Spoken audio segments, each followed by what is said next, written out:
was in JSS2, when I raised my hand to ask a question, and Miss Bimbo would tell me, "Oh, ask those that understand. Make sure there's no time for this class, and we need to cover up asking." That was always the line she gave.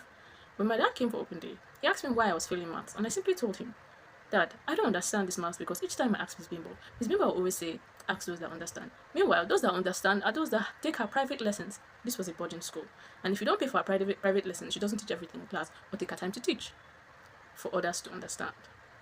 And she was always saying it because she wanted everybody to join her private lesson, which was how I saw it, and that was what I told my dad. My dad scribbled some notes and passed the notebook back to my form teacher. Tell me why, a few days later, Miss Bimbo assembled us at night at the classroom, just after night prep, or even during night prep, I think. She called us out, and when they said, "Chineke, if I must stand up," I was surprised. What did I do? Why is Miss Bimbo and these hefty looking teachers looking for me, and why am I in this mix? I was always trying to hide myself. Of course, I was small, and I didn't want any trouble.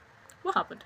Miss Bimbo had noticed those who reported her in their parents' what they call it commentary, and I was not only the one. We were about 10 students, and Miss Bimbo made sure that we were paraded from hostel to hostel as snitches.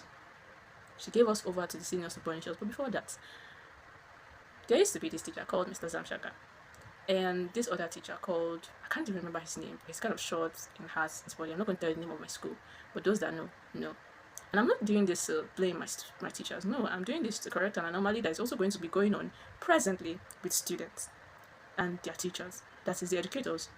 Now, what happened was, we were being put fear in us after flogging us with the Gosa cane and telling us that we were snitches and we were people who were gossipers, rather than attending to our mindsets and helping us understand what was going on. What happened? Most of those students had written that Miss Bimbo had been frolicking with other male staff at school rather than focusing on teaching us. And that was hearsay, but what Miss Bimbo now did was also gather every single person who had a complaint about her, whether it was educational or not. She didn't care, just to also meet up with those other people. Now, the story now started going around that we were the ones that snitched on Miss Bimbo and we wanted her to lose her job. Of course not. Miss Bimbo actually was an NYSC cover that came newly to our school, sashayed around and made everybody know that, oh, there's a new queen bee in town. But what does that have to do with the little me who is in JSS2A? Making me to be scared of raising my hand to ask a question. Each time, I was always, "Do you have a question, Chindu?" "Oh, no ma, I just was trying to." And this is the same thing we are experiencing today with our kids. Why?